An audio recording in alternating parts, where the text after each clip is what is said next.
नमस्कार दोस्तों, स्वागत है आपका द थ्राइविंग माइंडसेट में, जहां हम सीखते हैं अपने मन की शक्ति को पहचानना, तनाव और चिंता से कैसे बचा जाए और हर दिन को बेहतर बनाना। आज की वीडियो में हम जानेंगे कुछ आसान और असरदार तरीके जो मेरे दादाजी की कहानी से भी जुड़े हैं। जब मैं छोटा था मुझे अपने दादाजी की बातें सुनना बहुत पसंद था। उनके अनुभव और कहानियां मेरे लिए हमेशा जादू की तरह होती थीं। उन्होंने हमेशा कहा कि जीवन में सबसे बड़ा धन है मन की शांति और संतुलन। उस समय मैं इसे पूरी तरह समझ नहीं पाता था, लेकिन अब जब मैं अपने जीवन की भागदौड़ में फंसा हूं, तो हर शब्द का मतलब मेरे सामने स्पष्ट हो जाता है। उनका बचपन एक छोटे गांव में बीता।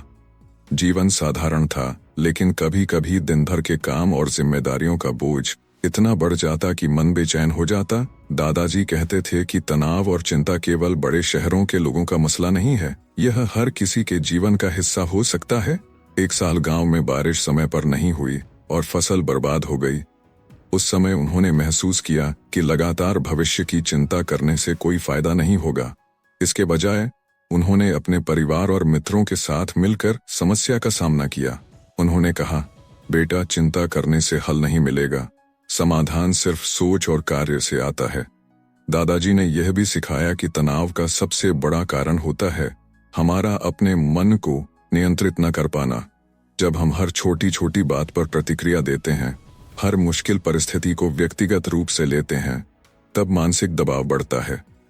उन्होंने हमेशा कहा कि यदि हम हर समस्या को समझदारी से और धैर्य के साथ हल करने की आदत डाल लें, तो जीवन में शांति अपने आप आ जाती है। उनकी दिनचर्या का एक अहम हिस्सा था सुबह का ध्यान। यह केवल मानसिक शांति पाने का तरीका नहीं था, बल्कि यह उन्हें उनके भीतर की शक्ति और आत्मविश्वास से जोड़ता था। ध्यान के समय वे अपने विचारों को देखते, उन्हें जज नहीं करते और धीरे धीरे उनका मन शांत और केंद्रित हो जाता। दादाजी का मानना था कि चिंता और तनाव से बचने का सबसे पहला कदम है वर्तमान में जीना।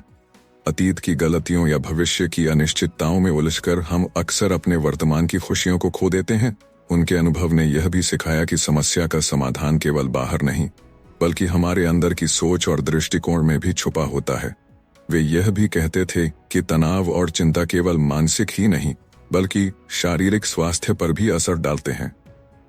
लंबे समय तक तनाव में रहने से नींद खराब होती है, भूख प्रभावित होती है और शरीर की ऊर्जा कम हो जाती है। इसलिए दादाजी हमेशा यही कहते थे कि मन और शरीर दोनों का ध्यान रखना बेहद जरूरी है। उनकी कहानियों और अनुभवों से यह स्पष्ट होता है कि जीवन में संकट और मुश्किलें आती रहेंगी, लेकिन यदि हम शांति और समझदारी से उनका सामना करें, तो उन्हें पार करना आसान हो जाता है। यह सीख मेरे लिए जीवन बदल देने वाली रही और यही कारण है कि आज मैं आपसे यह साझा कर रहा हूँ। जब मैं थोड़ा बड़ा हुआ तो दादाजी ने मुझे अपने जीवन के उन तरीकों के बारे में बताया जिनसे उन्होंने तनाव और चिंता को नियंत्रित किया। उन्होंने कहा कि मनुष्य जितना अधिक अपने दिन और दिनचर्या को व्यवस्थित करता है, उतना ही कम वह अनावश्यक दबाव महसूस करता है।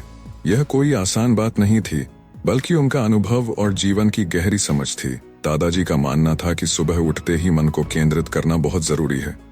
उनका दिन अक्सर ध्यान और हल्की प्रार्थना से शुरू होता था। जब मैं बच्चा था तो यह मेरे लिए केवल समय बर्बाद करने जैसा लगता था, लेकिन उन्होंने समझाया कि यही समय हमें दिन भर की चुनौतियों के लिए तैयार करता है। ध्यान के दौरान वे अपने विचारों को केवल देखते थे, उन्हें जज नहीं करते थे, और धीरे धीरे उनका मन शांत और स्थिर हो जाता था। वे कहते थे कि तनाव और चिंता का मुख्य कारण हमारी असंतुलित सोच और प्रतिक्रियाएं हैं। हम अक्सर छोटी छोटी घटनाओं पर अधिक प्रतिक्रिया देते हैं, और इसका परिणाम यह होता है कि हमारी ऊर्जा और मानसिक शक्ति खत्म हो जाती है। दादाजी ने मुझे सिखाया कि यदि हम हर समस्या को छोटे छोटे हिस्सों में बांटकर हल करें और धैर्य के साथ सोचें, तो मानसिक दबाव अपने आप कम हो जाता है।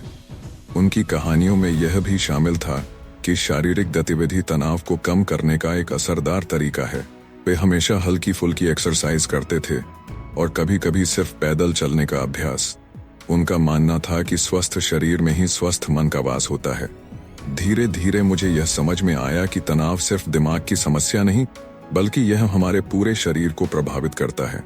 एक और महत्वपूर्ण नियम था सकारात्मक वातावरण और अच्छे साथी।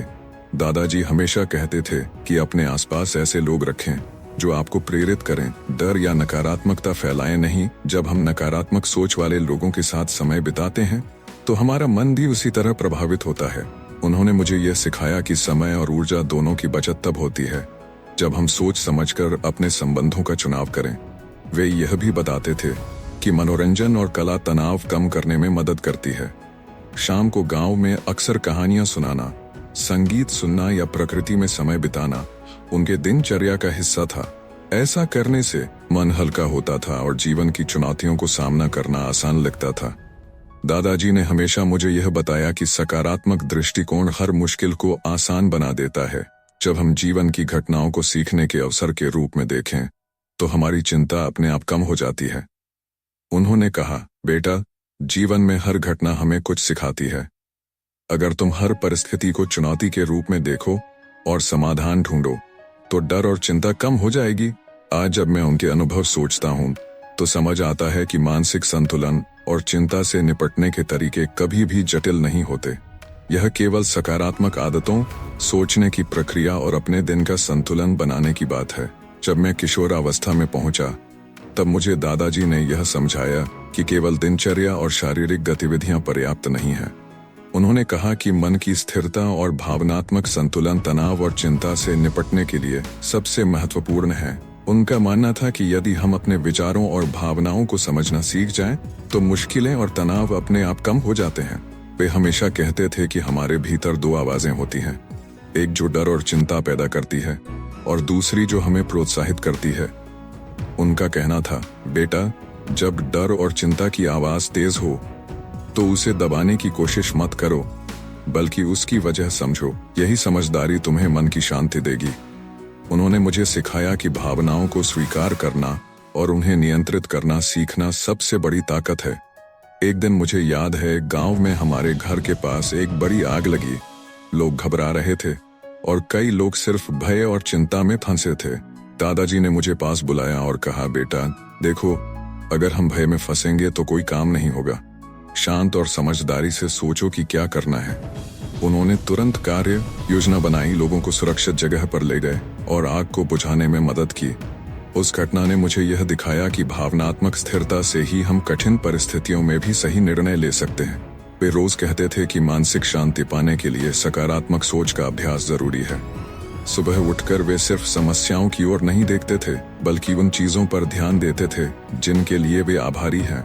उनका मानना था कि आभार और सकारात्मक दृष्टिकोण हमारे मन को हल्का करता है और चिंता को कम करता है। दादाजी ने यह भी सिखाया कि कभी कभी हमें छोटी छोटी खुशियों और क्षणों पर ध्यान देना चाहिए। खेत में काम करते समय, बच्चे के खेल को देखते हुए या प्रकृति की सुंदरता को महसूस करते हुए उनका मन शांति में रहता था। उन्होंने मुझे बताया कि जब हम वर्तमान में छोटी खुशियों को महसूस करते हैं तो चिंता अपने आप पीछे हटती है। उन्होंने यह भी बताया कि तनाव और चिंता का मुकाबला सकारात्मक व्यस्तताओं से किया जा सकता है, जैसे कि नए कौशल सीखना, किताबें पढ़ना या समाज सेवा करना। ये सभी गतिविधियां मन को व्यस्त रखती हैं और नकारात्मक विचारों को कम करती हैं। दादाजी की सबसे खास बात यह थी कि उन्होंने मुझे हमेशा यह समझाया कि असफलताओं को व्यक्तिगत रूप से मत लें। हर गलती और कठिनाई जीवन का हिस्सा है और उनसे सीखना हमारी जिम्मेदारी है। उन्होंने कहा, बेटा, जब तुम हर परिस्थिति को सीखने का अवसर समझो तो डर और चिंता अपने आप कम हो जाएगा। और दोस्तों, यह वही समय है जब मैं आपको याद दिलाना चाहता हूँ, अगर आप इस वीडियो को देखकर प्रेरित हो रहे हैं तो कृपया लाइक करें और हमारे चैनल द थ्राइविंग माइंडसेट को सब्सक्राइब करें, ताकि हम और भी प्रेरक कहानियां और टिप्स आपके लिए ला सकें। जब मैं बड़ा हुआ तब दादाजी की शिक्षाएं और अनुभव मेरे लिए और भी स्पष्ट हो गए। उन्होंने हमेशा कहा कि जीवन में संतुलन और धैर्य सबसे बड़ा हथियार है।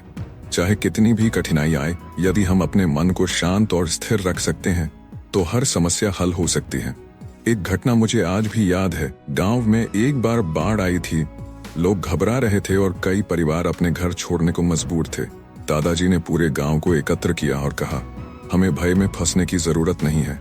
योजना बनाएं, मिलकर काम करें और हर कदम सोच समझकर उठाएं। उन्होंने हमें दिखाया कि संकट में भी शांत रहना और समाधान पर ध्यान देना सबसे महत्वपूर्ण है। उस दिन मैंने सीखा कि डर और चिंता केवल तब खत्म होते हैं जब हम अपने मन को नियंत्रित करना सीखते हैं। वे हमेशा कहते थे कि तनाव और चिंता से बचने का सबसे आसान तरीका है स्वयं पर ध्यान देना और अपने विचारों को समझना। जब कोई नकारात्मक विचार मन में आता है तो उसे दबाने की कोशिश मत करो। बस उसे पहचानो और समझो कि यह केवल एक विचार है और यह स्थायी नहीं है।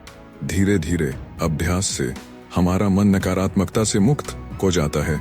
दादाजी का यह भी नियम था कि शांति पाने के लिए नियमित गतिविधियों और साधारण नियमों का पालन करना बहुत जरूरी है, जैसे कि सुबह उठना, ध्यान करना, हल्की एक्सरसाइज करना और दिन भर की छोटी छोटी सफलताओं को महसूस करना। ये आदतें न केवल चिंता को कम करती हैं, बल्कि हमें आत्मविश्वास और संतोष भी देती हैं। उन्होंने यह भी सिखाया कि हमारे आसपास का वातावरण हमारी मानसिक स्थिति को प्रभावित करता है। यदि हम सकारात्मक और प्रेरक लोगों के साथ समय बिताएं, अच्छी किताबें पढ़ें और प्रेरक कहानियां सुनें, तो तनाव अपने आप कम हो जाता है। उन्होंने कहा, बेटा, अपने मन को पोषण दो। जो बातें और लोग तुम्हारे विचारों को हल्का और सकारात्मक बनाते हैं, उन्हीं के साथ रहो। एक और महत्वपूर्ण बात जो उन्होंने सिखाई वह यह थी कि छोटी छोटी खुशियों और साधारण जीवन का महत्व समझो। खेतों में काम करना, बच्चों की हंसी सुनना, प्रकृति की सुंदरता को देखना, ये सब अनुभव हमें मानसिक शांति देते हैं। जब हम अपने जीवन में छोटी छोटी खुशियों को महसूस करते हैं, तो चिंता और तनाव अपने आप पीछे हटते हैं। दादाजी की सीखों का सार यह है कि जीवन में चाहे कितनी भी मुश्किलें आए, धैर्य, सकारात्मक सोच, योजना और मानसिक संतुलन के साथ हम हर चुनौती का सामना कर सकते हैं। उन्होंने मुझे यह भी बताया कि चिंता और तनाव हमेशा अनिवार्य हैं, लेकिन यह हम पर निर्भर करता है कि हम उन्हें कितना हावी होने दें। दोस्तों, अब जब आप इस वीडियो को देख रहे हैं तो याद रखें कि मन की शांति और संतुलन सबसे बड़ा धन है। आप भी इन उपायों को अपनाएं। सुबह उठकर 5-10 मिनट ध्यान करें, अपने विचारों को पहचानें, नकारात्मकता को जज न करें, अपनी दिनचर्या व्यवस्थित रखें और छोटे छोटे लक्ष्य बनाएं। सकारात्मक लोगों और प्रेरक सामग्री के साथ समय बिताएं। छोटी खुशियों और साधारण जीवन के अनुभवों का आनंद लें। अगर आप इस वीडियो को देखकर कुछ सीख रहे हैं और प्रेरित हो रहे हैं, तो कृपया लाइक करें और हमारे चैनल द थ्राइविंग माइंडसेट को सब्सक्राइब करें, ताकि हम और भी प्रेरक कहानियां और सुझाव आपके लिए ला सकें।